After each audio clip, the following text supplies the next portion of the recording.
Entonces, puro wiri wiri, puro discurso, y luego llegan, como con los programas sociales, estamos a favor de los programas sociales, nos quitamos acá la sangre, firmamos el contrato en la elección presidencial, Xóchitl Gálvez, y año con año el PRIAN vota en contra del presupuesto de los programas sociales. O sea, del dicho al hecho hay un trecho. Eso, queremos ver la votación del PAN respecto a la revocación de mandato. A ver. ¿Cómo ves, Pedro, este analista político? Es que no tiene ni pies ni cabeza lo que dice. ¿A poco es nuevo decir que es un exceso que 7,000 millones de pesos se ven a los partidos políticos? Lo hemos dicho siempre y lo sostenemos ahora que Morena es el partido que más recursos recibe por ser el más grande. Siempre hemos estado en contra de cómo se elegían a los plurinominales. Tan es así que nosotros mismos establecimos la tómbola. Entonces, es el México de Ricardo Salinas Pliego, en donde los empresarios no deberían pagar un quinto de impuestos. No. Es el México en donde todos son designados por vía directa a las dirigencias, lleno de plurinominales. Es el México que pues están añorando los del prianismo, ¿no? Si queremos o no seguir teniendo diputados plurinominales a contentillo de los dirigentes. Hay que decirle a Luis Cárdenas que para que un proceso de modificación constitucional sea exitoso y pueda llevarse a cabo requiere no solamente las 2/3 partes de diputados y de senadores, mi estimado, abrir posibilidades para fortalecer la revocación de mandato. ¿Por qué podrían estar en contra de que una figura como esta se le abra espacio para que se haga el 3er o el 4 año de gobierno de un presidente? Porque cada que el presidente López Obrador sale, despierta a todos los que se creían dueños de México, los enferma de rabia. En este momento los diputados locales ganan más que la presidenta de la República. Entonces, la doctora con esa inteligencia pues encuentra los recovecos que aún existen de privilegios en estas leyes secundarias, y con solamente los votos de Morena, allí no tendríamos que andarle pidiendo permiso a nadie. Vamos a ir a un debate que se dio en el programa de Morena entre Andrea Chávez y la dirigente nacional del partido Morena, María Luisa Alcalde. También vamos a escuchar al coordinador del Senado de México, Ignacio Mier, donde anuncia un importante acuerdo. Y es que mientras el PRI, el PAN, Movimiento Ciudadano apostaban al bloqueo y al chantaje del Partido del Trabajo y el Verde Ecologista para frenar el cambio y el Plan B, hoy queda claro que la transformación sigue avanzando con inteligencia y firmeza. El Plan B de la reforma electoral no solo sigue viva, se fortalece. El senador Ignacio Mier Velasco confirmó lo que muchos no querían escuchar. Y hay acuerdo, y hay ajustes, y el proceso sigue adelante. No hubo improvisación, hubo diálogo, no hubo imposición, hubo corrección técnica. Así se construyen las reformas que sí importan. ¿Qué significa esto realmente? Que se escucharon observaciones incluso del Instituto Nacional Electoral y de gobernadores, que se corrigieron detalles en la integración de ayuntamientos para evitar vacíos legales. ¿Y qué pasó? Que pese a presiones no se cedió en temas claves como la revocación de mandato. Amigos, esto es lo que está sucediendo con el Plan B. Vamos a ir a este debate, vamos a escuchar primero a Ignacio Mier y nos vamos al debate de Andrea Chávez con la dirigente nacional de Morena. Vamos a ir al video. En el caso de Tabasco, que tienen umbrales que van de 3 a 5 regidores y síndicos. Pues para no contravenir el federalismo, lo que se está haciendo es una revisión del transitorio para que se respete en el 115 la rigidez de la integración del número hasta 15, pero cuidar que donde hay menos de 6 la supremacía constitucional no provoque que aumenten, ¿no? Porque entonces el principio de austeridad y racionalidad se vence. Pero cuidando que el régimen interior de los estados es a través de ayuntamientos, por eso queremos cuidar lo que dice. Y son 31 entidades y estamos cuidando eso con los he hablado con algunos gobernadores precisamente por esa inquietud, que no les vaya a crecer el número. Muchos temas de qué hablar.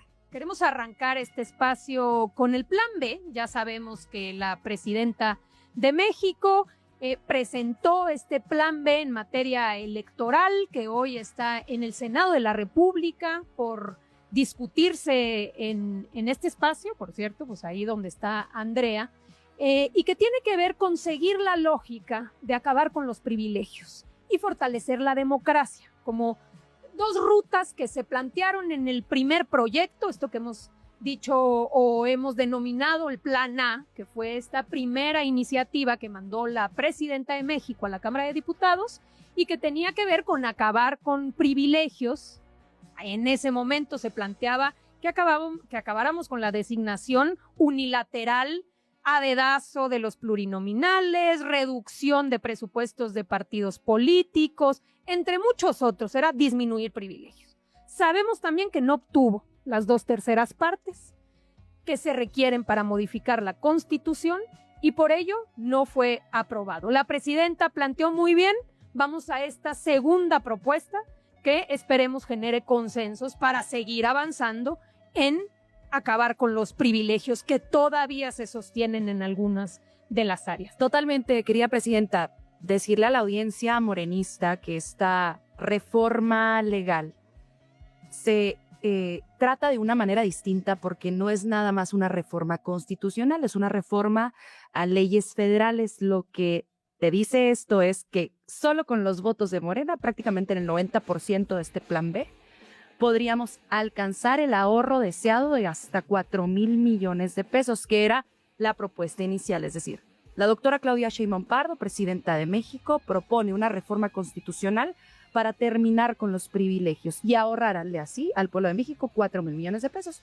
No alcanza la mayoría calificada en la Cámara de Diputados y entonces encuentra la forma en leyes reglamentarias y federales de tener este ahorro milmillonario. ¿A través de qué? De reducir los salarios multimillonarios de magistrados electorales, tanto federales como locales, de consejeros electorales, tanto federales como locales, de regidores. Fíjate nada más, hay regidores en nuestro país que ganan 150,000 pesos al mes, más que la presidenta de la República, vulnerando un principio constitucional de austeridad republicana creado en la administración del licenciado Andrés Manuel López Obrador, en donde se topan los salarios de los funcionarios, servidores públicos y representantes populares, vulnerando también los salarios millonarios, milmillonarios, de los diputados locales en aquellos congresos locales en donde no se ha aprobado la austeridad republicana. Por ejemplo, en el estado de Chihuahua no hay mayoría de Morena, hay una mayoría blanquiazul de los pitufos de la aldea, y entonces allá no aprobaron la reforma constitucional de austeridad republicana y en este momento los diputados locales ganan más que la presidenta de la República. Entonces, la doctora con esa inteligencia pues encuentra los recovecos que aún existen de privilegios en estas leyes secundarias y con solamente los votos de Morena, allí no tendríamos que andarle pidiendo permiso a nadie, podremos alcanzar este ahorro. Ahora bien, sí hay partes importantes que también vale la pena subrayar. Se toparían los salarios de las dirigencias de los partidos. Eso es importantísimo porque luego también hay dirigencias en determinados partidos políticos que tienen enquistados allí mucho tiempo, muchos años, que no cambian esas dirigencias y que ganan más que la presidenta de la República también. Eso en cuanto al ahorro y en cuanto al fortalecimiento de la democracia. Imagínense que lo autoritario, según expresa la oposición, es que la presidenta se quiera someter a revocación de mandato. Es el colmo ya. El colmo. Y entonces, ¿qué decimos los senadores de Morena? Estamos con el plan B de la presidenta de la República, pero no solo de la presidenta. Es el plan B que respalda de manera mayoritaria. El pueblo de México nos lo dicen en las calles los mexicanos. Por favor, no se les va a ocurrir no votar a favor del plan B porque se los vamos a cobrar en las urnas. Entonces, si queremos enfrentarnos a la voluntad popular con el apoyo esperado, necesitamos aprobar esta reforma secundaria. Cami, pues me parece que se hizo una revisión de todos estos espacios que habían servido como cuotas para grupos políticos, que eran monedas de cambio durante las elecciones, parte de lo que hablaba en este tema de la cantidad de regidurías, que vemos que hay algunos municipios que tienen hasta 25 regidurías, ¿no? Lo que busca hacer este plan B es toparlos, que sean de 7 a 15 regidurías, que sí respondan también a por ejemplo, ¿cuántas personas están representando? Es ridículo ver los comparativos. Hoy tenemos regidores que un regidor representa 200,000 personas y otros municipios donde un regidor representa 2,000 personas. ¿Y cuál es la razón? Bueno, pues que habían abierto una serie de espacios para utilizarlos, ¿no? Para meter cuotas políticas, y eso no puede ser, ¿no? ¿Quiénes son quienes están oponiendo a que hoy haya una reforma para topar la cantidad de regidores, para topar la cantidad de gasto que se tiene en los congresos locales? Pues esos mismos que utilizaron siempre la política para servirse, ¿no? Esos que buscaban, por ejemplo, que la participación de la gente fuera una vez cada 3 o cada 6 años y luego que la gente se desconociera para que ellos pudieran seguirse enriqueciendo. A mí me parece que hoy lo que se está buscando hacer con este plan B, con esta reforma, es primero poner un límite, ¿no? Para que pues no sean los políticos los que siguen ganando más, gastando más, viviendo mejor que la gente, sino que la política realmente esté al servicio del pueblo, y por otro, fortalecer estos mecanismos. Hoy nuestra Constitución dice que el poder está en el pueblo, y no dice que el poder esté en el pueblo cada 3 años cuando hay posibilidad de votar. No, o sea, lo que dice es, en todo momento, la gente tiene la posibilidad de poder hacer la evaluación de cómo están sus gobiernos, de cómo lo está haciendo su presidente o presidente de la República, su gobernador o gobernadora. Queremos que llegue a todos los espacios, y entonces en ese sentido me parece muy bien que se pueda abrir que la revocación de mandato sea en el 3er o el 4.º año de gobierno, ¿no? Me parece que sería muy importante, por ejemplo, también para garantizar que más gente participe. Lo vimos con la revocación de mandato del presidente López Obrador, ¿no? El INE, una de sus grandes quejas fue que no había suficiente presupuesto, quitaron una gran cantidad de casillas y le impidieron a mucha gente que quería participar en este ejercicio de participación ciudadana el poder hacerlo. ¿Por qué queremos reformar este marco legal electoral? Bueno, este marco legal electoral se implanta en el Sedillato después del fraude electoral, o yo diría del golpe de Estado electoral de 1988, y es resultado de un gran chantaje de una alianza oligárquico-tecnocrática, que es el siguiente, que es, miren, nosotros somos genéticamente tramposos y no podemos evitar hacer fraude. Entonces, pongamos instituciones que nos vigilen para que no hagamos fraude. Nada más que son bien caras, pero vale la pena porque ese es el precio a pagar por la democracia. Ese es el chantaje que hace esta alianza de políticos neoliberales y de tecnócratas, que instituye reglas que se mantienen hasta la fecha, que es que la democracia tiene que ser carísima porque los políticos son ladrones.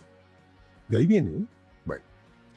Y cuando surge la 4T, hay una de sus consignas, uno de sus mandatos es separar el poder político del poder económico, que implica también separar la política de los negocios. Pero nos topamos con un problema, y es que el neoliberalismo convirtió las elecciones y el régimen de partidos en un ámbito de negocios. Claro. En un ámbito de dinero, de presupuesto.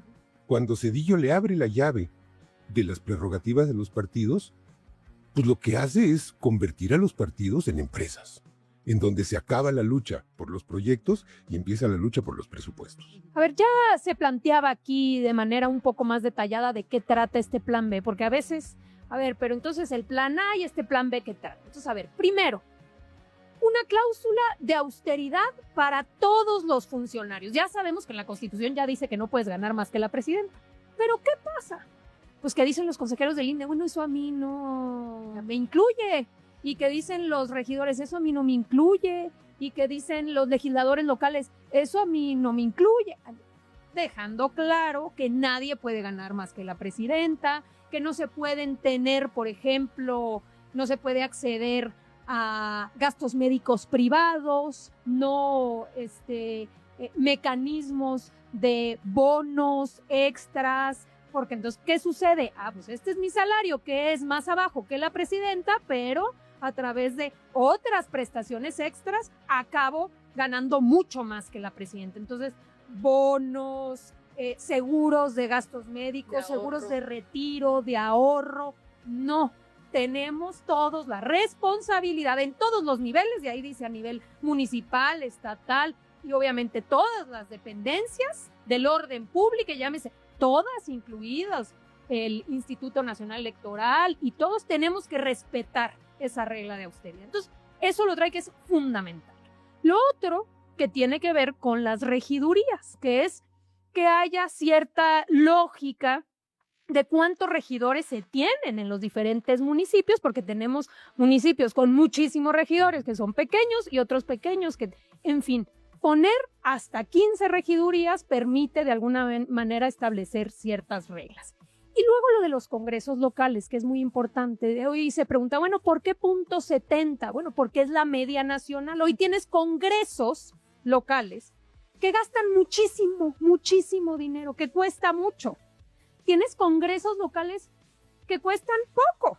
Entonces, qué bueno que trabajan de manera mucho más austera. Se hizo un promedio, una media, y decir, bueno, esta es la media. .70 respecto a tu presupuesto. Y finalmente lo de la revocación, que es uno de los temas que ha dado más de qué hablar en el debate público, ahora lo escuchamos, y que tiene que ver con la posibilidad de que la revocación de mandato pueda hacerse el 3er o 4º año. Solamente esa es la modificación, la posibilidad de que se haga. En este caso sería o 27 o 28, pero no se está legislando para hoy, sino que en el futuro se abra la posibilidad de que la revocación se pueda solicitar. Por cierto, se tiene que solicitar por parte de un número determinado de ciudadanos que va y pide que se someta eso a consideración del pueblo, y el pueblo decide si quiere o no quiere que continúe su presidente o presidenta, y no solamente es para la figura presidencial. La idea también es que pueda extenderse a otros espacios, llámese gobernadores o presidencias municipales. Y no, me parece interesantísima esta última parte, porque al plan A, a la reforma constitucional, le llamaron desde la oposición la ley Maduro, ¿no? Claro. Intentando acusar de autoritaria la propuesta hecha por la presidenta con mayor legitimidad en la historia reciente de México, ¿no? Compartida desde luego con quien fuera nuestro presidente Andrés Manuel López Obrador. Y fíjate qué contradicción tan grande, que lo que acusan de autoritarismo es regresarle el poder a la gente, de poner a sus políticos en donde están y de quitarlos antes de que concluya su mandato, porque son 6 años, son muchos años. Mira, me dicen, Andrea, ¿por qué si Claudia tiene tanta legitimidad? ¿Por qué quieren entonces hacer la revocación de mandato? Pues para institucionalizar esta figura. Imagínense qué hubiera sido de México si hubiésemos tenido la posibilidad de revocarle el mandato a Enrique Peña Nieto, a Felipe Calderón, a Vicente Fox, a Ernesto Zedillo, a Carlos Salinas de Gortari, el sufrimiento que nos hubiéramos ahorrado. Qué gran contradicción que eso sea lo autoritario, regresarle el poder al pueblo. Y también hay una parte que a mí me gusta mucho de la reforma, que tiene que ver con prohibir las aportaciones en efectivo para poder fiscalizar los recursos a los que acceden las y los candidatos en los procesos electorales, y prohibir de tajo también aquellos que tengan procedencia extranjera. O sea que no dinero de fuera. Cero intromisión. Aquí en México mandamos las y los mexicanos, y eso es importantísimo. Y fíjense, para uno que está escuchando y a lo mejor no es senador o es diputado, pues sería lógico votar a favor de este plan B. Pues fíjense que no es así. El PRI ya dijo que no va, el PAN ya dijo que no va, el PAN naranja ya dijo que no va, que porque tiene otra propuesta mucho mejor. Les digo, no tendremos cosas más importantes que andar discutiendo la reforma que propone el partido político que solo ganó un distrito federal a nivel nacional y que tiene 30 diputados federales. Claro, Movimiento Ciudadano son los que menos quieren que se reduzcan los números de regidores, porque si se reduce a 7, ¿cuántos regidores les tocaría con la ínfima votación que les toca cada vez? Entonces, sienten que se les acaban estas cuotas de poder, sienten que se les acaban estos cotos y estos espacios que se distribuyen dentro de las dirigencias. Primera cosa, dicen, eso es atentar contra el federalismo, es atentar contra la soberanía de los estados. Primera gran crítica que se les cae. Hay que hacer una campaña de difusión del artículo 39 constitucional para que ciertas personas entiendan lo que significa soberanía, ¿no? Para empezar por ahí. Y quizá también cuál es el proceso para cambiar la Constitución, porque hay que decirle a Luis Cárdenas que para que un proceso de modificación constitucional sea exitoso y pueda llevarse a cabo, requiere no solamente las 2/3 partes de diputados y de senadores, mi estimado, también necesita la mayoría de los congresos locales. Esos congresos locales que regulan a las entidades federativas. Por eso es tan complejo llevar a cabo una reforma constitucional.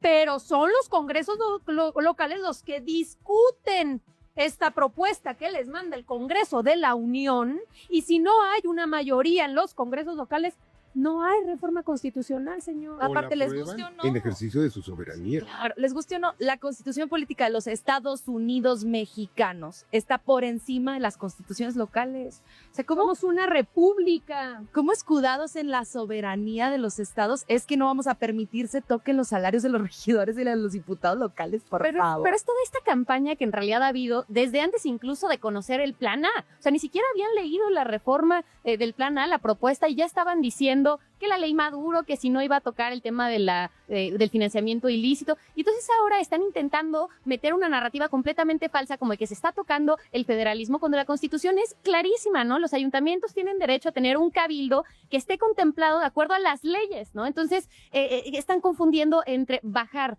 esos gastos gigantescos, burocráticos, sin sentido, que no responden al bienestar de la gente, con poner un límite aprobado, como dice la presidenta Luisa, por congresos federales y congresos locales, y además que ese recurso que se va a estar ahorrando se quede en los municipios y se quede en los estados. Como dice Camila, dentro de los transitores de la propia ley de este Plan B viene que los ahorros que se deriven de la aprobación de esta ley se quedarán en los municipios en donde se ahorraron. O sea, por ejemplo, en Ciudad Juárez los regidores ganan 150,000 pesos al mes. Y entonces, si tú reduces no solo sus salarios, sino de 20 regidores que hay en este momento a 15, pues hay un ahorro importante.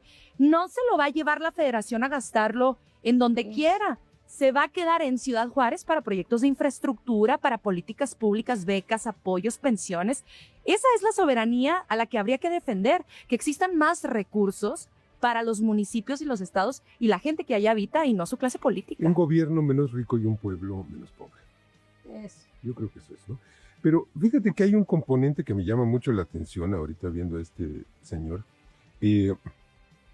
A ver, es que mientras más se adelgacen las estructuras, los recursos humanos, los presupuestos, menor es la clientela para una serie de corporaciones empresariales que son comunicadores, que son agencias de publicidad, que son consultorías, que son asesores, que son despachos de imagen, que son hacedores de espectaculares, de libros inventados, sacados de la manga, de cuánta cosa. Entonces, de youtuberos. Entonces, yo creo que hay una resistencia de algo que se convirtió casi en un sector de la economía, que es el sector electoral. A que se reduzca el pastel porque sus rebanadas van a ser más delgaditas. Yo creo que no debería existir, pero esto ahorita es utópico en las circunstancias políticas actuales. Ese pastel no debería existir, las elecciones no deberían de costar prácticamente. Pero bueno, el hecho de que se plantee reducirlas los pone a temblar, ¿no? Y a ver, a lo mejor tú, querida senadora, ¿Sí? nos puedes platicar. ¿No se andarán recibiendo ahí como presiones de cabilderos, Seguro. ¿no? Seguramente. En las cámaras para decir, oigan, no nos descobijen y no nos arruinen el negocio? Que por cierto, eso lleva a otra parte del ahorro, hasta el 15% de reducción del presupuesto del Senado de la República, en donde todos los senadores deberíamos estar a favor, porque entonces ahí es donde compruebas que efectivamente te debes al electorado y a la gente a la que representas, a los estados a los que representas y no a tu salario, ¿no? No estás ahí por la nómina o por la remuneración económica. ¿Cómo ves, Pedro, este analista político? Es que no tiene ni pies ni cabeza lo que dice. A ver, primero desconoce que hay algo que se llama principios. ¿Por qué envió la presidenta esta iniciativa? Por principio, pues porque fue una promesa de campaña, porque fue un compromiso adquirido con el electorado. Segundo, pues porque es lo que se debe hacer. Claro. Tercero, Oye, que no la vas a mandar, que no va a obtener la mayoría calificada. ¿Qué? luego no conoce O la sea- diferencia entre el Ejecutivo y el Legislativo. El Ejecutivo hace una propuesta. La soberanía del Legislativo decide si la aprueba o no. ¿No? No tiene pies ni cabeza, ¿eh? Tiene que ver con eso y hablarlo aquí. Es decir, a ver, la parte de la crítica de esta gente es ¿por qué a sabiendas de que no iba a obtener las 2/3 partes manda la presidenta una propuesta? A ver, no señores, no es una derrota, es una victoria para el pueblo de México que estos debates se estén dando en el terreno público. Y no es un asunto de si se aprueba o no se aprueba. Aquí, como dice Pedro Miguel, la presidenta se comprometió y en Morena y en este proyecto, la palabra vale más que todo.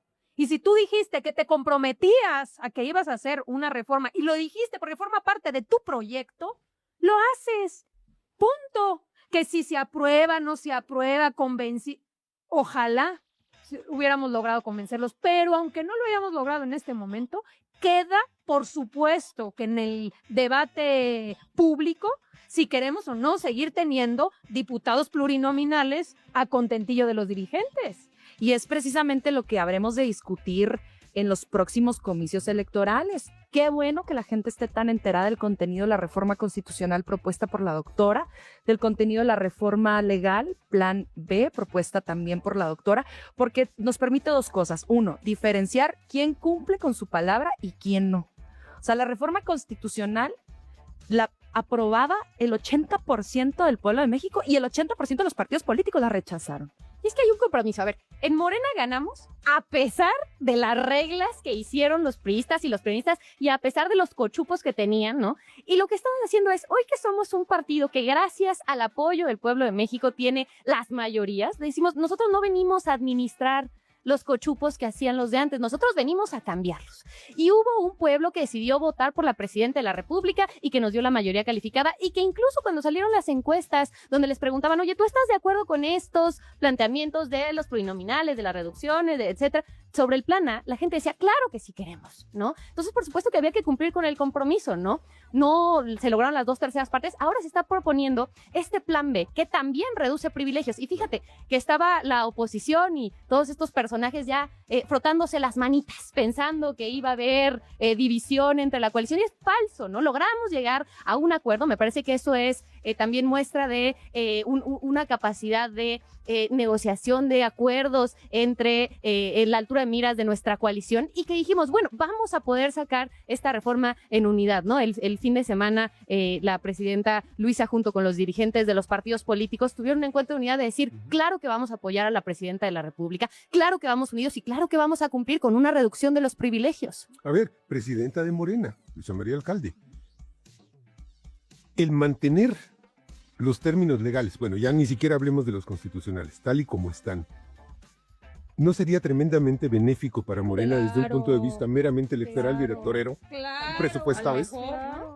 Si eso es lo que no le cabe a la oposición, dice, pero lo que nosotros no logramos entender es cómo Morena, habiendo con esas reglas ganado tanto, las quiere cambiar. ¿En qué cabeza cabe? Lo que no le cabe es la ética. Congruencia. De los principios. Pues sí, eso no lo entiende. En la parte de movimiento de Morena, que no solo partido político, sí, somos un vehículo que llega a las elecciones con candidatos, con candidatas, pero también somos un movimiento basado en principios. En servir a y la al gente. contrario, se llega al poder para poder transformar lo que has criticado siempre. ¿A poco es nuevo decir que es un exceso que 7,000 millones de pesos se ven a los partidos políticos? Lo hemos dicho siempre y lo sostenemos ahora que Morena es el partido que más recursos recibe por ser el más grande. Siempre hemos estado en contra de cómo se elegían a los plurinominales. Tan es así que nosotros mismos establecimos la tómbola. Entonces, a ver, no estamos hablando de cosas nuevas. Pero ¿te acuerdas de este personaje? Por favor, dile a la audiencia morenista, por si algún despistado no se acuerda, quién es Aurelio Nuño, porque resulta que este señor, y lo veíamos allá en el fondo anaranjado, forma parte ahora del nuevo Consejo Consultivo de Movimiento Ciudadano. ¿Cómo ves? Bueno, Aurelio Nuño es el secretario de Educación Pública de Enrique Peña Nieto, el encargado de instrumentar la contrarreforma educativa, privatizadora, depredadora, destructora de la educación pública, pero hay algo más grave. Es el responsable político de la represión contra el magisterio y de la masacre de Nochixtlán. Y de la masacre de Antepacua y de varios homicidios. O sea, toda esta política represiva se articula bajo el discurso educativo, entre comillas, de este individuo y el discurso político de Miguel Ángel Osorio Chong. Con este personaje habría que leer de qué se trata luego, ¿no? Tan célebremente conocido por mandarnos a leer a todos los mexicanos y las mexicanas. Y no solo conocido por su persecución emprendida en contra de la clase magisterial en México, sino también conocido por el desdeño al sistema público mexicano, porque ese sistema neoliberal se dedicó a desmantelar lo público y a venderlo absolutamente todo. Ellos perdieron muchos privilegios con que fuera la propia Secretaría de Educación Pública quien diseñara los contenidos de los libros de texto, porque entonces perdían a sus grandes proveedores con quienes seguramente tenían pues muchas participaciones de por medio. Entonces, pues mira, qué curioso, dice el PAN naranja que es muy ajeno al PRI. Y mira, tiene a los De máximos Marra. exponentes del PRI de Consejo Consultivo. Y es parte como de esa generación del PRI, ¿no? Que les prometieron que iban a ser la generación de la renovación del PRI, ¿no? nuevo. Y fueron al final una de las élites más corruptas de este país, ¿no? Digo, ahorita ya mencionamos lo de la reforma educativa, pero también todo lo que se llevó a cabo con Odebrecht, que eran los mismos, era el Lozoya, eran todos estos, muchos gobernadores que llegaron con la generación de Enrique Peña Nieto, ¿no? Y que demostraron ser, pues, una élite muy neoliberal, creyendo que con sus técnicas centralistas, muy elitistas, ¿no? Iban a hacer un cambio. Y bueno, pues lo único que hicieron fue que el PRI perdiera ya lo último que le quedara, perdieron la presidencia de la República. Y ahora, bueno, como ya se dan cuenta que en el PRI ya no hay absolutamente nada de hueso, ¿no? Entonces ahora están buscando saltar al PAN naranja. Y bueno, pues ahí ya habría que preguntarle a Álvaro Maínez y a todos si esa es su idea de renovación de política, ¿no? Claro que eso es de la las idea más de corruptas. renovación de política. O sea, es que es el colmo. O sea, trayéndose de lo más corrupto del priismo. Así es. Digo, o sea, acordémonos del sexenio de Sí. Peña Nieto y lo que representaron ellos como secretarios de Estado. Era la corrupción. En todo había negocio, en absolutamente todo. La distribución del... todo. La estafa maestra fue a través de las universidades, siendo el secretario Siendo de el Educación. secretario, era una... Ese es el símbolo, digamos, de traértelo ahora a Movimiento Ciudadano, pues sí. Pero fíjate que la senadora Andrea Chávez menciona algo que es bien importante, que es cómo la contratación como política, la contratación con privados, se vuelve como el eje articulador de la política educativa en la SEP. Y esto, miren cómo esto embona con el negocio electoral que los chompiras de estos están estableciendo en el IFE, después INE, ¿no? En donde se forran de dinero los asesores, los consultores, los conferencistas, los tatatí, los tatatá, Toda su ¿no? contratación. Todo subcontratado, ¿no? Que son pues, la mafia. ¿Qué mafia son? Pues es la mafia de Nexos, es la mafia de los académicos, estos que se hicieron millonarios. Y que luego se enfurecieron cuando llegó el presidente López Obrador y les digo, na. Bueno, por último, el debate de la revocación. Vamos a escuchar qué dice el dirigente panista respecto a este punto, porque en eso sí estamos de acuerdo, en que sí pueda ser la revocación, la posibilidad de que sea en el 27 o en el 28, dice el panismo. Adelante, qué bueno que acompañen esta propuesta. Ya hemos hablado, uno, de que sí viene incluido todo lo de la fiscalización, que ustedes no quieren aprobar porque no les gusta que se le fiscalicen los recursos que van dirigidos a su partido, y es puro cuento. Entonces, número uno, viene la parte de fiscalización. Y número dos, pues qué bueno que no tenga miedo. Aquí no se trata de que si jalo o no. Aquí el punto es abrir posibilidades para fortalecer la revocación de mandato. ¿Por qué podrían estar en contra de que una figura como esta se le abra espacio para que se haga el tercero o el cuarto año de gobierno de un presidente? Yo creo que hay que tomarle la palabra a Jorge Romero y ya decirle, bueno, ya, si no están convencidos ustedes, pues voten a favor, ¿no? O sea, la verdad es que tenemos una presidenta de la República que tiene más de 70% de aprobación, que se ha vuelto una referente, no solamente nacional, sino internacional por la gran capacidad que ha tenido, por ejemplo, de llegar a acuerdos con Estados Unidos, de poder defender la soberanía nacional, ¿no? Y eso, pues, me parece que la ha fortalecido mucho. Pero más allá de eso, lo que nosotros estamos buscando con la participación ciudadana y con la revocación de mandato es que la gente pueda evaluar sus gobiernos, ¿no? Y que tengan un mayor margen para decidir, bueno, cuándo van a convocar, cuándo van a hacer las evaluaciones y que democráticamente lo decidan. Entonces, si ya está diciendo el señor Jorge Romero que está de acuerdo, no tiene miedo y tal, pues que voten a favor del plan B, y entonces vamos a ver cuando venga la revocación de mandato cómo nos va. Pero del dicho al hecho hay un trecho. Y hay posibilidades de que ellos se encorcheten, se encapsulen la parte solo revocatoria de mandato y si quieren rechacen el resto, pero que aprueben esa parte. La Acción Nacional podría dar los votos para la reforma constitucional del revocatorio de mandato. A ver si es cierto que lo que dice el dirigente nacional es correcto, porque si no, entonces es puro wiri wiri, puro discurso y luego llegan como con los programas sociales. Estamos a favor de los programas sociales, nos quitamos acá la sangre, firmamos el contrato en la elección presidencial. Xóchitl Gálvez firmaba con sangre que mantendría los programas sociales y año con año El PRIAN vota en contra del presupuesto, de los programas sociales. O sea, del dicho al hecho hay un trecho. y Eso, esperemos que se queremos marche. ver la A ver. votación del PAN respecto a la revocación de mandato. A ver. Porque no tienen miedo, ¿no? Pero a mí me llama mucho la atención el narcisismo y la egolatría de esta declaración. Porque, a ver, señor Jorge Romero, no, la revocación de mandato no se está planteando para darle miedo al PAN. Se está planteando como cumplimiento de un compromiso con el electorado para llevar adelante formas de democracia participativa. No tiene nada que ver con ustedes. No pintan en esto. Pero el problema es que sí les da miedo. O sea, A ellos les da Claro, miedo, o sí. sea, en el fondo lo que no quieren, precisamente porque saben la legitimidad que tiene la presidenta, pues no les gustaría que se viera mezclado con la elección. Nada más que hay que decirles, a ver, en primera, hacer una elección es costoso y se tienen que ir buscando formas de manera tal que cuando la gente ya vaya a participar, pueda de una vez participar en las diferentes preguntas que se le están planteando. A ver, vote usted por su presidente municipal, presidenta, por su legislador, y también le vamos a preguntar si usted está de acuerdo o no está de acuerdo que siga o no la presidenta o el presidente en turno. ¿Tú te acuerdas cuando la consulta de revocación del presidente López Obrador, que no lo dejaban ni hablar? Hasta le pusieron, me acuerdo, una cortinilla al programa que decía, pues que estaba siendo censurado porque podía causar gastritis a los conservadores. Pero era, de verdad, yo recuerdo esa época, era curiosísimo porque ibas a las mesas de debate, a los medios de comunicación, en donde siempre es 3 contra 1, ¿verdad? Porque hay un representante del PRI, uno del PAN, uno del Movimiento Ciudadano. A lo mejor el presentador generalmente pues está en contra, y entonces va uno de Morena, no vaya a ser que pues sean más y que sea más o menos parecidito a lo que piensa la gente. Y entonces llegábamos y hablábamos bien del presidente, no podíamos hablar bien del presidente, pero sí se podía hablar mal.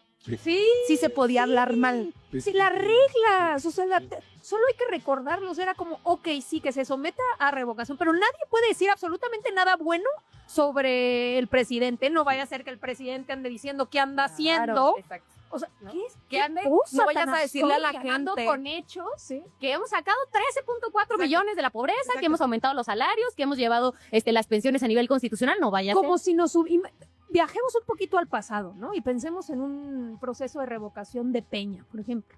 Que nosotros anduviéramos, pero que Peña no diga lo que está haciendo, ¿eh? O sea, que Peña no, que diga, por el amor de Dios, o sea, Para saber, porque nunca lo vimos, no supimos qué. Bueno, es que habría sido un gran silencio porque no hizo nada, ¿no? Exacto.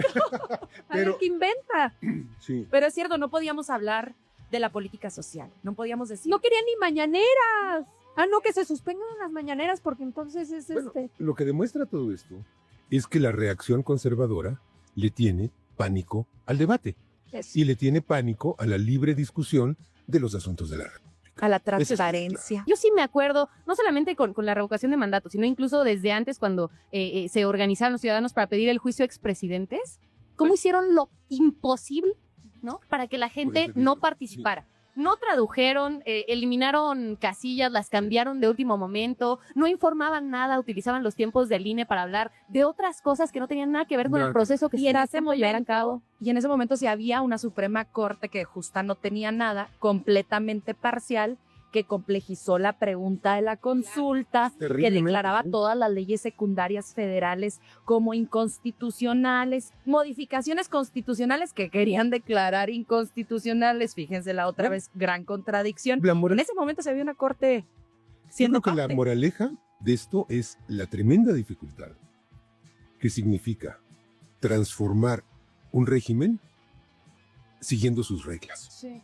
Porque hemos llegado al poder jugando las reglas del juego impuestas por la oligarquía neoliberal. Y desmontar esas reglas es tremendamente complicado. Y lo estamos haciendo.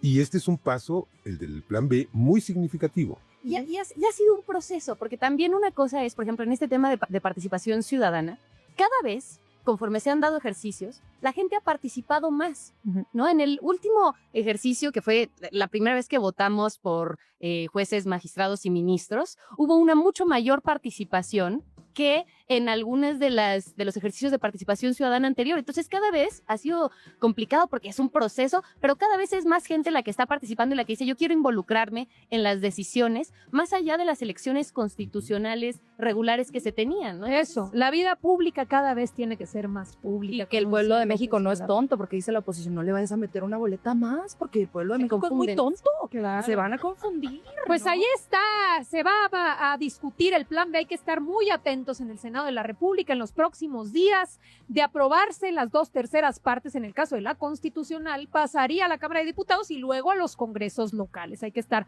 muy atentas y atentos. Ahora, pasemos al siguiente tema. Salió el presidente López Obrador, saca un tuit y la oposición enloquece, porque cada que el presidente López Obrador sale, despierta a todos los que se creían dueños de México, los enferma de rabia, sale todo su odio, porque el problema y el coraje que le tiene a López Obrador es que ellos no tienen y nunca tendrán autoridad moral. Entonces sale López Obrador a hacer un planteamiento, que aquí está el tuit en pantalla, que dice, estoy en retiro, pero me hiere que busquen exterminar por sus ideales de libertad y defensa de la soberanía al hermano pueblo de Cuba. A quienes piensan que se trata de un pleito ajeno, les recuerdo lo que dijo el general Cárdenas cuando fue la invasión de Playa Girón. No es lícito preconizar nuestras indiferencias ante su heroica lucha porque su suerte es la nuestra. En consecuencia, invito a todos a depositar en la cuenta Banorte, y pone el número de la cuenta Banorte, que aquí dejamos en pantalla, de la Asociación Civil Humanidad con América Latina, abierta por ciudadanos, escritores y periodistas para comprar alimentos, medicinas, petróleo y gasolina y ayudar al pueblo cubano. Que cada quien aporte lo que pueda. De entrada, hace este planteamiento nuestro querido presidente López Obrador, con un pueblo en resistencia que está sufriendo, hace este llamado, y por un lado que sepamos que está este llamado el presidente López Obrador y que todos colaboremos en lo que podamos, pero por el otro también hablar tanto de este tema como de la reacción de la oposición. ¿Qué les sucede cada que sale Andrés Manuel López Obrador? Pues mira, con esto nuevamente revelan su naturaleza mezquina. La indiferencia que les genera el dolor ajeno. Que lo hemos visto en absolutamente todas partes. En cualquier tragedia, sea fuera de nuestras fronteras o dentro de nuestras fronteras. Para ellos, donar nunca ha sido opción porque su naturaleza es profundamente individualista. No hay pensamiento colectivo, no hay apoyo solidario que sea permitido dentro de su ideología, dentro de su manera de ver el mundo. Y entonces llega el expresidente con mayor legitimidad en la historia de México y dice, oye, vamos a ayudar a un pueblo que está sufriendo de hambre, vamos a ayudar. El día de hoy nacerán 500 niños cubanos en una clínica, en un hospital sin luz, donde no tendrán acceso a un respirador, a una incubadora calientita. Fíjate nada más, la culpa de la voluntad de otra nación, y no podemos mantenernos indiferentes y ajenos Y ni a siquiera eso. de otra nación. De una facción mafiosa, Sí. delictiva, criminal, apoderada del poder. Total, ahora, aquí, o sea, digamos, un poco como la reflexión. Por un lado, más allá de me cae bien, no me cae bien el régimen, aquí el tema es el pueblo solidario mexicano respondiendo frente a una situación de dolor y de crisis de una nación. A pesar de uno de los principios constitucionales, porque aquí no es de que si me gusta, no me gusta, nuestra Constitución establece algo muy claro, que tiene que ver y está relacionada con el respeto a la soberanía y autodeterminación de un pueblo. Oye, ¿no te gusta? Pues a ti no te toca decidir por otro pueblo qué tipo de gobierno tiene, mi estimada, mi estimado. Te toca respetar al pueblo hermano y te toca en todo caso, en caso de crisis, apoyar de manera solidaria. Y responder también a una solidaridad que México y Cuba siempre han sido países hermanos. O sea, yo me acuerdo mucho en la pandemia de 2019 cómo llegaron médicos cubanos y el otro día estaba leyendo la cifra, salvaron más de 700,000 personas. ¿Todavía hay? Entonces, esa parte de esa solidaridad que ellos tuvieron con nosotros en un momento complicado, en un momento difícil, me parece que ahora, ¿no? Nos toca a nosotros también ser solidarios con ellos, también decir, bueno, si aquí podemos ayudar en algo, si podemos mejorar las condiciones de la vida de la gente, por supuesto que hay que hacerlo, ¿no? Claro que hay una oposición que está enfurecida, porque imagínate, pensaron que ya se habían librado de Andrés Manuel López Obrador, ¿no? O sea, un hombre que no siguió sus reglas, un hombre que pudo sortear las trampas que le hicieron con todas estas campañas de desprestigio, con estas noticias falsas, que intentaron desaforarlo, que intentaron perseguirlo, que intentaron sabotearlo durante su gobierno, ¿no? Y aún así, pues terminó siendo uno de los presidentes más queridos de este país, que le hizo justicia a muchos millones de personas, ¿no? Que terminó con muchísimos privilegios. Entonces, de repente, ¿no? Para ellos, decir, bueno, ya no está, porque se retiró democráticamente de la vida pública Andrés Manuel López Obrador, y de repente que ponga estos mensajes de solidaridad internacional, pues se le sale el corazón, porque dice, no, ya viene otra vez a volver a darnos por debajo de la lengua. Vamos a ver qué dijo la presidenta. México siempre ha sido solidario con el pueblo cubano. Siempre. Un pueblo hermano. Pero la mezquindad a veces, pues, está por encima de todo. El racismo, el clasismo, la mezquindad es lo que caracteriza a la oposición de derecha. Y acá, pues, es el humanismo, la fraternidad. Entonces, como presidenta, pues nos corresponde, sin poner en riesgo a México, seguir apoyando al pueblo de Cuba. Seguir apoyándolo, porque esa es la esencia de lo que somos. Y al mismo tiempo, como persona, pues ya veré si hacemos una aportación. Sí. Mezquindad contra el humanismo, lo que representan ellos y lo que representa nuestro movimiento. Son dos cosas. Por un lado, es la intoxicación en contra de AMLO, que es una enfermedad progresiva, incurable y mortal. Contraída por un sector de la población desde 2006 o desde 2004. Y que necesita una dosis de odio todos los días y que necesita expresarse. Es una adicción al odio, ¿no? Y a la bilis. Ese es un asunto, pero hay otro asunto que es la tremenda ignorancia de pensar que México está apoyando a lo que ellos consideran una dictadura. Y esto no tiene nada que ver con el carril político. Sí, no. Fíjense, estaba haciendo un pequeño recuento. En 1530 y tantos se establece en Nueva España. En 1537 se conforma la Capitanía General de Santo Domingo, que incluye a Cuba y que depende de la Nueva España.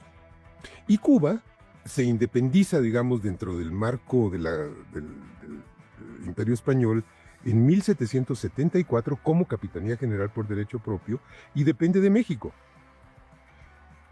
Estamos hablando de más de 2 siglos antes de que se funde Estados Unidos. Hay una relación histórica, fraterna, entre México y Cuba. Estados Unidos se funda en 1776, es la Declaración de Independencia, ¿no? Aquí estamos hablando de 1537.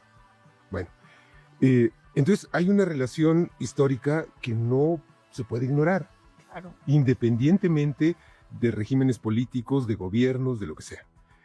En segundo lugar, hay una obligación de respeto al marco constitucional mexicano y a la legalidad internacional, Claro. que proscriben la intervención en asuntos internos de otros países. Punto. Por lo tanto, si es dictadura, democracia, y yo decía, o si es monarquía, anarquía o florería, es asunto de las y los cubanos, no de Estados Unidos ni de México.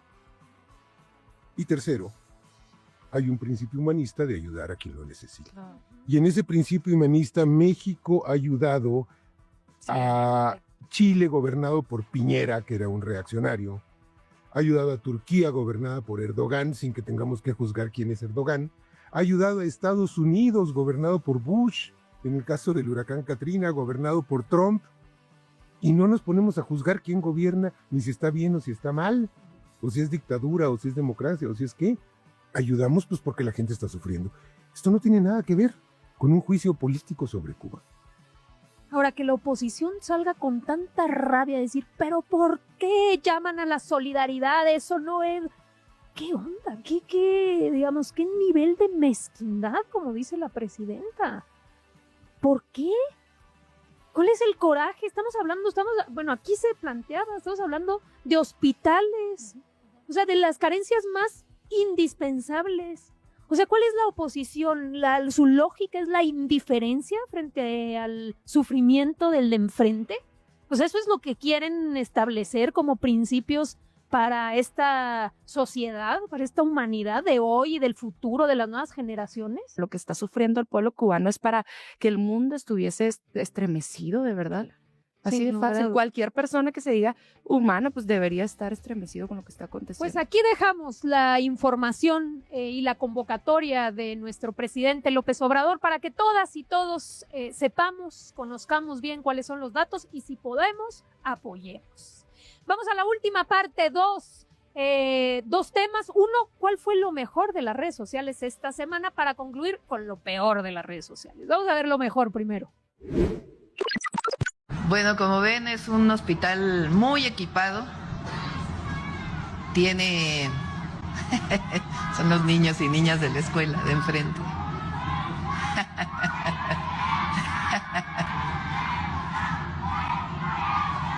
¡Que vivan los niños y las niñas! Hablando de niños y de los valores que queremos para las nuevas generaciones, ahí están estos niñitos diciendo presidenta, porque estaba pasando el evento a un lado y la vieron. ¡Qué belleza! Y ahora las niñas pueden soñar con ser presidentas de la República. Ese horizonte que no les era permitido ahora es posible. Y también es el reflejo de que en sus casas sus papás les deben decir: hoy tus becas, hoy los apoyos de tus abuelitos, hoy son gracias al proyecto de la Cuarta Transformación. Entonces qué bonito ver esa emoción que tienen los niños de irla saludando y tal, porque saben pues al final que ha generado un proyecto que ayuda directamente a sus familias. Pero ¿no? siempre ha sido una rockstar con los niños y con las niñas, siempre. De eso estaba pensando. Imagínate estar en el salón de clase y de repente escuchar a la presidenta que te sales, Escuchan las mañaneras los papás, reconoces la voz, ¿no? Sí, y que no sea una presidenta o una funcionaria pública a la que tienes que corregir, como Aurelio Núñez, que le tenían que decir, oiga, se dice leer, no leer, ¿no? Oye, pero ¿cuántos apoyos? La escuela es nuestra, está mejorando sus escuelas, sus instalaciones. La beca recientemente creada Rita Cetina para estudiantes de secundaria, antes Benito Juárez para estudiantes de preparatoria, y el reciente anuncio que hizo la presidenta de la ampliación de Rita Cetina para las niñas y los niños de primaria. Por muy gratuita que sea la escuela, si el niño lleva hambre, va a ser muy difícil que aprenda algo, y la doctora tiene esa conciencia social que le permite generar estas políticas públicas que rescaten a las infancias y que los acompañen y los hagan crecer hasta donde quieran. Gil Suart reconociendo que fueron ellos los de la campaña de Un Peligro para México. Qué bueno, por lo menos que reconozcan cómo se metieron en la campaña del 2006 y cómo hicieron ese fraude electoral. Ahí está el peligro para México. Fíjense todo lo que planteabas, que se le pregunte a los adultos mayores, a las personas con discapacidad, al 80% del pueblo de México, a los 13 millones de familias que salieron de la pobreza, a los que han logrado a través del incremento del salario mínimo mejorar sus ingresos, su vida. Que se le pregunte al pueblo de México, mi estimado Gil Suart. En la nómina, por cierto, de la panista María Eugenia Campos, los chihuahuenses pagamos el salario del señor Roberto Gil Suart, de Ernesto Cordero y de aquellos llamados rebeldes del PAN en aquella época, Javier Lozano, etcétera, que aún siguen. ¿Y dónde anda viviendo Gil el Suart? Seguro el Movimiento Ciudadano, ¿no? ¿O dónde? Puro calderonista, pues. ¿Dónde anda, de veras? ¿Quién sabe? Mira, el problema, a ver, no es la mendacidad de la frase de que López Obrador era un peligro para México. El problema es la concepción de México que ellos tienen. Claro, Y exacto. es que en su mapa mental México es una tira muy delgada, muy delgada, muy delgada, que va del Pedregal de San Ángel, pasa por las Lomas, luego llega a San Pedro Garza García. Es una franjita de territorio, eso es México. Y sí, luego sí, López Obrador era un peligro para ese México, ¿no? Es el México de Ricardo Salinas Pliego, en donde los empresarios no deberían pagar un quinto de impuestos. No. Es el México en donde todos son designados por vía directa a las dirigencias, lleno de plurinominales. Es el México que pues están añorando los del prianismo, ¿no? Y solamente decir que este tipo de campañas que quisieron generar miedo, desinformación, que quisieron hacer una campaña injusta, porque más obviamente estaba operada la campaña en contra de Andrés Manuel López Obrador desde el gobierno de la República, ¿no? Fue lo que después devino en reformas, ¿no? Para impedir estas campañas negras de desprestigio. Hoy, por ejemplo, el plan A de la Presidenta de la República traía una parte importantísima, que era que todos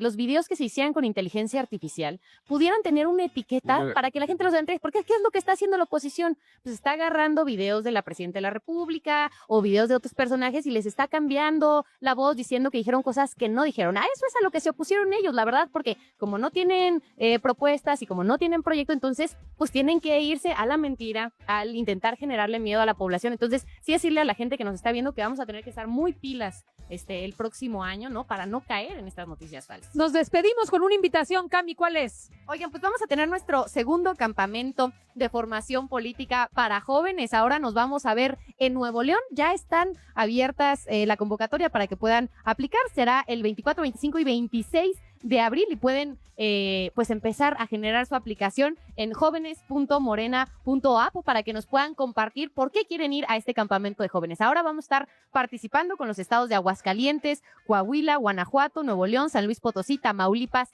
y Zacatecas. Entonces no olviden aplicar si tienen entre 18 y 29 años para que sean parte de este campamento de formación política de Morena.